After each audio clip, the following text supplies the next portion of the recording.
Hi hello ನಮಸ್ಕಾರ welcome back to my YouTube channel story world.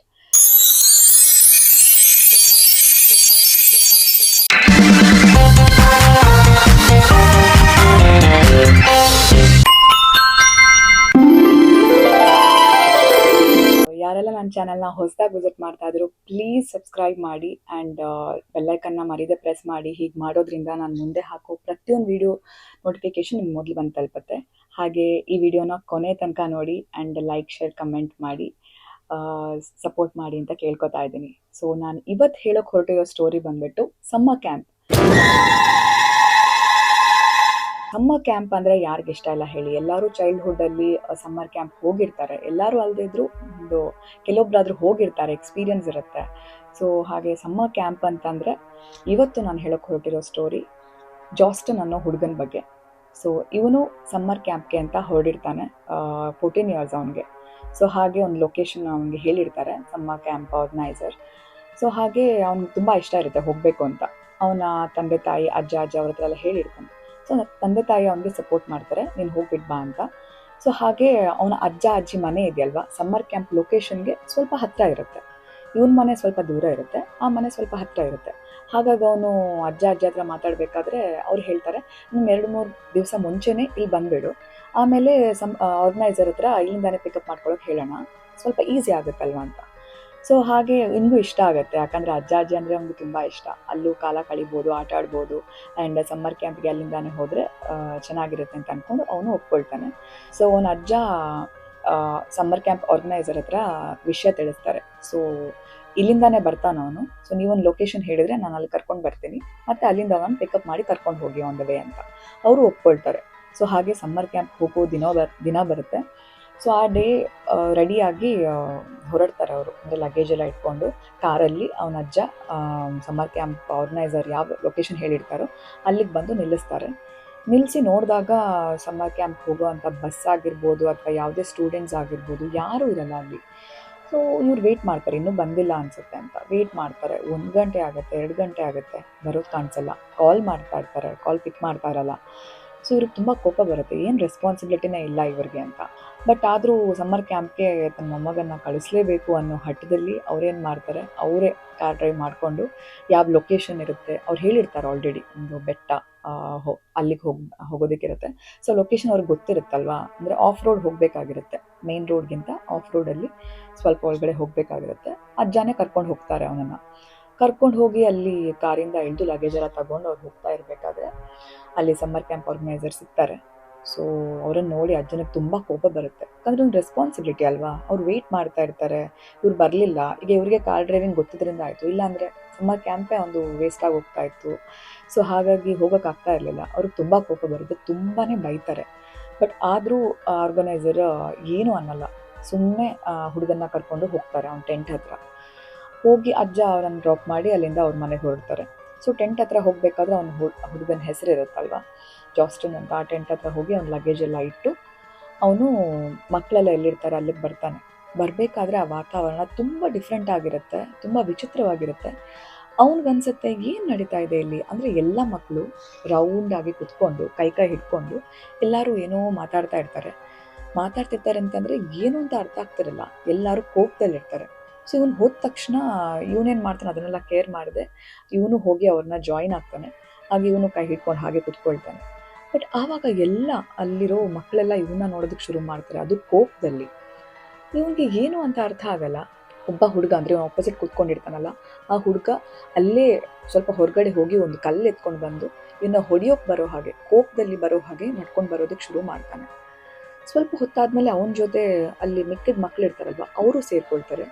ಎಲ್ಲರೂ ಸೇರಿ ಇವನ್ನ ಹೊಡೆಯೋದಕ್ಕೆ ಅಂತ ಬರ್ತಾ ಇರ್ತಾರೆ, ತುಂಬ ಕೋಪದಲ್ಲಿ ಬೇರೆ ನೋಡ್ತಾ ಇರ್ತಾರೆ. ಇವನಿಗೆ ವಿಚಿತ್ರ ಅನ್ಸುತ್ತೆ, ಏನು ನಡೀತಾ ಇದೆ ಇಲ್ಲಿ, ಯಾಕೆ ಇವರು ಈ ರೀತಿ ನೋಡ್ತಾ ಇದ್ದಾರೆ, ನಾನೇನು ಮಾಡಿದೆ?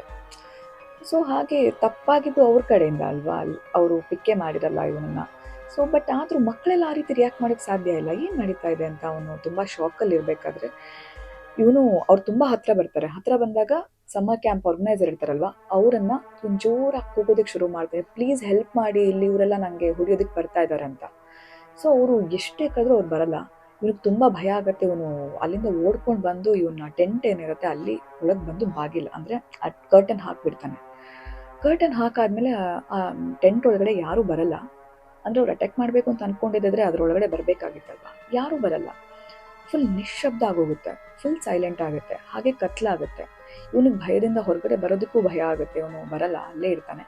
ಬಟ್ ಆದ್ರೂ ಇವ್ನಿಗೆ ಅನ್ಸುತ್ತೆ ಯಾರೂ ಬರಲಿಲ್ವಲ್ಲ, ಯಾರು ಸದ್ದು ಕೇಳಿಸ್ತಾ ಇಲ್ಲ, ಅಲ್ಲಿ ಎಷ್ಟು ಸೈಲೆನ್ಸ್ ಆಗುತ್ತೆ, ಎಷ್ಟು ಸೈಲೆನ್ಸ್ ಕ್ರಿಯೇಟ್ ಆಗುತ್ತೆ ಅಂತಂದರೆ ಆ್ಯಸ್ ಇಫ್ ಅಲ್ಲಿ ಹೊರಗಡೆ ಯಾರೂ ಇಲ್ಲ, ಆ ಥರ ಇರುತ್ತೆ. ಆ ರೀತಿ ಇರೋದಕ್ಕೆ ಸಾಧ್ಯ ಇಲ್ಲ ಅಲ್ವಾ, ತುಂಬ ಜನ ಮಕ್ಳು ಇರ್ತಾರಲ್ವಾ ಕ್ಯಾಂಪಲ್ಲಿ. ಸೊ ಇವನಿಗೆ ಏನಾಗ್ತಾ ಇದೆ, ತುಂಬ ಭಯನೂ ಆಗ್ತಾ ಇರುತ್ತೆ, ತುಂಬ ಟೆನ್ಷನು ಆಗ್ತಾ ಇರುತ್ತೆ. ಸೊ ಇವನಿಗೆ ಅನಿಸುತ್ತೆ ನಾನು ಸಮ್ಮರ್ ಕ್ಯಾಂಪ್ ಆರ್ಗನೈಸರ್ ಹತ್ರ ಹೋಗಿ ನಾನು ನಮ್ಮ ಅಜ್ಜನಿಗೆ ಕಾಲ್ ಮಾಡಬೇಕು, ನಾನು ವಾಪಸ್ ಹೋಗಬೇಕು, ಇಲ್ಲಿ ನಮ್ಗೆ ಇಷ್ಟ ಆಗ್ತಾ ಇಲ್ಲ, ಏನು ನಡೀತಾ ಇದೆ ಅಂತ ಗೊತ್ತಾಗ್ತಾ ಇಲ್ಲ ಅಂತ. ಹಾಗೆ ಕರ್ಟನ್ ಓಪನ್ ಮಾಡಿ ನೋಡಿದಾಗ ಅಲ್ಲಿ ಒಬ್ಳು ಹುಡುಗಿ ಮಣ್ಣು ಅಗಿತಾ ಇರ್ತಾಳೆ. ಸೊ ಇವನು ಅವಳನ್ನ ಕರೆದು ಕೇಳ್ತಾನೆ, ಏನು ಮಾಡ್ತಾ ಇದೆಯಾ ನೀನು?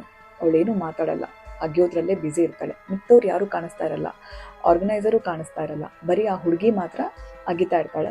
ಸೊ ಇವನು ಹತ್ರ ಹೋಗಿ ಕೇಳ್ತಾನೆ, ಏನು ಮಾಡ್ತಾ ಇದೆಯಾ ನೀನು ಅಂತ, ಯಾತಕ್ಕೋಸ್ಕರ ಮಣ್ಣು ಅಗಿತಾ ಇದೆಯಾ ಅಂತ. ಇಲ್ಲ, ಅವಳ ಕಡೆಯಿಂದ ಯಾವ ಉತ್ತರನೂ ಸಿಗಲ್ಲ. ಮತ್ತೆ ಹೋಗಿ ಕೇಳ್ತಾನೆ, ಯಾಕಂದರೆ ಇವನಿಗೆ ಯಾರ ಜೊತೆ ಮಾತಾಡಬೇಕು ಅಂತ ಗೊತ್ತಾಗಲ್ಲ, ಯಾರೂ ಇರಲ್ಲ ಅಲ್ವಾ, ಅವಳೊಬ್ಬಳೇ ಇರ್ತಾಳೆ.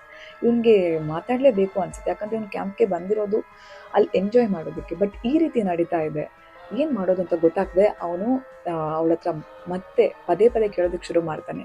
ಆವಾಗ ಅವಳು ಇವನನ್ನು ನೋಡಿ ಒಂದು ಮಾತು ಹೇಳ್ತಾಳೆ, ತುಂಬ ಕೋಪದಲ್ಲಿರ್ತಾಳೆ. ಒಂದು ಮಾತು ಹೇಳ್ತಾಳೆ, ನಾನು ನಿನ್ನ ಸಮಾಧಿಗೆ ಮಣ್ಣಾಗಿತಾ ಇದ್ದೀನಿ ಅಂತ.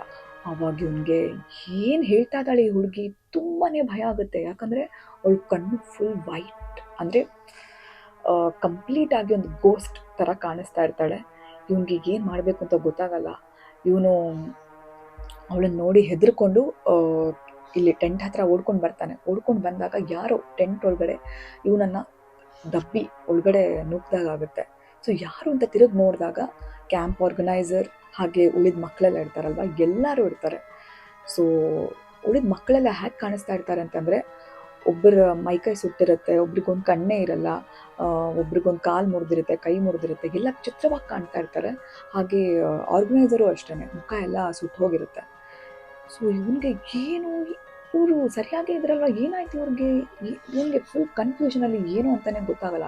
ಜೋರಾಗಿ ಕಿರ್ಚ್ಕೊಂಡು ಕಣ್ಣು ಮುಚ್ಕೋತಾನೆ. ಹೀಗೆ ಕಣ್ಣು ಮುಚ್ಕೊಂಡಾಗ ಯಾರೋ ಒಂದು ಕೈ ಹಿಡ್ಕೊಂಡಾಗ ಅನಿಸುತ್ತೆ ಟೆಂಟ್ ಒಳಗಡೆ. ಕಣ್ಣು ಬಿಟ್ಟಾಗ ನೋಡಿದ್ರೆ ಅಜ್ಜ. ಸೊ ಇವನಿಗೆ ಎಷ್ಟು ಖುಷಿಯಾಗುತ್ತೆ, ಥ್ಯಾಂಕ್ ಗಾಡ್ ಅಜ್ಜ ಬಂದರು ಅಂತ ಅಜ್ಜನ ಜೋರಾಗಿ ತಪ್ಕೊಂಡ ತಕ್ಷಣ ಅಜ್ಜ ಏನು ಮಾತಾಡಲ್ಲ, ಇವನ್ನ ಕರ್ಕೊಂಡು ಅಲ್ಲಿಂದ ಕಾರಲ್ಲಿ ಹೊರಡ್ತಾರೆ. ಇವನ ಜೊತೆಗೆ ಏನು ಹೇಳಲ್ಲ. ಸೊ ಹೊರಡ್ತಾ ಇರಬೇಕಾದ್ರೆ ಅರ್ಧ ದಾರಿವರೆಗೆ ಏನು ಮಾತಾಡಲ್ಲ, ಇವನು ಏನೂ ಮಾತಾಡಲ್ಲ, ಅಜ್ಜನೂ ಏನೂ ಮಾತಾಡಲ್ಲ. ಇವನು ತುಂಬ ಹೆದರ್ಕೊಂಡಿರ್ತಾರೆ, ಬಟ್ ಅಜ್ಜನೂ ಏನೂ ಮಾತಾಡಲ್ಲ. ಸೊ ಅರ್ಧ ದಾರಿ ಹೋಗಾದ್ಮೇಲೆ ಅಜ್ಜ ಇವನ ಹತ್ರ ಕೇಳ್ತಾರೆ, ಏನು ನಡೀತು ಅಂತ. ಸೊ ಇವನ ಜೊತೆ ನಡೆದ ಎಲ್ಲ ವಿಷಯನೂ ಹೇಳಿ ತುಂಬ ಅಳೋದಕ್ಕೆ ಶುರು ಮಾಡ್ತಾನೆ. ಸೊ ಆಗ ಅಜ್ಜ ಇವನ್ನ ತಬ್ಕೊಂಡು ಇವನಿಗೆ ಸಮಾಧಾನ ಮಾಡ್ತಾ ಒಂದು ಮಾತು ಹೇಳ್ತಾರೆ, ನಾನು ನಿನ್ನನ್ನು ಡ್ರಾಪ್ ಮಾಡಿ ವಾಪಸ್ ಹೋಗ್ತಾ ಇರಬೇಕಾದ್ರೆ ನನ್ನ ಫೋನಲ್ಲಿ ನೆಟ್ವರ್ಕ್ ಇರಲಿಲ್ಲ. ಸೊ ಅದಾದಮೇಲೆ ನಾನು ಆಫ್ ರೋಡ್ ಕಳೆದು ನಾನು ಮೇನ್ ರೋಡಿಗೆ ಹೋದಾಗ ನೆಟ್ವರ್ಕ್ ಬಂತು. ಆವಾಗ ನನಗೊಂದು ಕಾಲ್ ಬಂತು, ಅವ್ರ ಆರ್ಗನೈಸಿಂಗ್ ಟೀಮ್ ಕಡೆಯಿಂದ ಒಂದು ಕಾಲ್ ಬರುತ್ತೆ. ಸೊ ಕ್ಯಾಂಪ್ಗೆ ಹೋಗ್ತಾ ಇರುವಂಥ ಬಸ್ಸು ರೋಡ್ ಮಧ್ಯಾಹ್ನ ಆಕ್ಸಿಡೆಂಟ್ ಆಗಿ ಅದರಲ್ಲಿರೋ ಕ್ಯಾಂಪ್ ಆರ್ಗನೈಸರ್ ಸಮೇತ ಎಲ್ಲ ಮಕ್ಕಳು ಸೇರಿ ಸತ್ತು ಹೋಗಿದ್ದಾರೆ, ಯಾರೂ ಉಳಿದಿಲ್ಲ. ಸೊ ಹಾಗಾಗಿ ನಿಮಗೆ ನಾವು ಕಾಲ್ ಮಾಡ್ತಾನೆ ಇದ್ವಿ, ಬಟ್ ನಿಮ್ಗೆ ಕಾಲ್ ಕನೆಕ್ಟ್ ಆಗ್ತಾ ಇರಲಿಲ್ಲ. ಸೊ ಈ ರೀತಿ ನಡೆದಿದೆ ಅಂತ. ಸೊ ಇದನ್ನು ಕೇಳಿ ಜಾಸ್ಟನ್ಗೆ, ಹಾಗಾದರೆ ನಾನು ನೋಡಿದ್ದು ದೆವ್ವಾನ ಅಂತ ತುಂಬ ಭಯ ಆಗುತ್ತೆ, ನನ್ನ ಜೊತೆ ಈ ರೀತಿ ನಡೆದೋಯ್ತಾ. ಸೊ ತುಂಬ ಭಯ ಬಿದ್ದು ಅವನಿಗೆ ಯಾವುದೋ ಒಂದು ಸಾವಿನ ಬಾಗಿಲು ತಟ್ಟಿ ವಾಪಸ್ ಬಂದಾಗ ಅನಿಸ್ತಾ ಇರುತ್ತೆ. ಸೊ ಆ ಅಜ್ಜನಿಗೂ ಅಷ್ಟೇ, ನನ್ನ ಮೊಮ್ಮಗನಿಗೆ ಏನೂ ಆಗಿಲ್ಲ ಅಲ್ವಾ, ಸೇಫ್ ಆಗಿದ್ದಾನಲ್ವಾ. ಸೊ ಅಂದ್ಕೊಂಡು ಅವ್ರು ತುಂಬ ಅವನ್ನ ತಪ್ಪಿಕೊಂಡು ಅವರು ಖುಷಿಪಟ್ಟು, ಅಂದರೆ ಖುಷೀಲಿ ಅಳ್ತಾರೆ, ನನ್ನ ಮೊಮ್ಮಗನಿಗೇನೂ ಆಗಿಲ್ಲ ಅಲ್ವಾ ಅಂತ. ಸೊ ಒಬ್ಬೊಬ್ರಿಗೆ ಒಂದೊಂದು ಎಕ್ಸ್ಪೀರಿಯನ್ಸ್ ಆಗುತ್ತೆ. ಅದಾದಮೇಲೆ ಅವ್ರಿಗೆ ಆ ವಿಷಯನ ಮತ್ತೆ ಟ್ರೈ ಮಾಡೋದಕ್ಕೆ ಧೈರ್ಯ ಇರಲ್ಲ. ನಿಮ್ಮ ಲೈಫಲ್ಲೂ ಅಂಥದ್ದೇನಾದರೂ ಆಗಿದ್ದರೆ ಕಮೆಂಟ್ ಸೆಕ್ಷನಲ್ಲಿ ತಿಳಿಸಿ ಅಂತ ಹೇಳ್ತಾ ಈ ಸ್ಟೋರಿನ ನಾನು ಹೀಗೆ ಎಂಡ್ ಮಾಡ್ತಾ ಇದ್ದೀನಿ. ಇದೊಂದು ಪುಟ್ಟ ಸ್ಟೋರಿ, ನಿಮ್ಗೆ ಇಷ್ಟ ಆಗಿದೆ ಅಂತ ಭಾವಿಸ್ತಾ ಇದ್ದೀನಿ. ಸೊ ಹಾಗೆ ಈ ಸ್ಟೋರಿನ ಕೊನೆವರೆಗೂ ನೋಡಿದ್ದಕ್ಕೆ thank you, and keep waiting and keep watching. Thank you.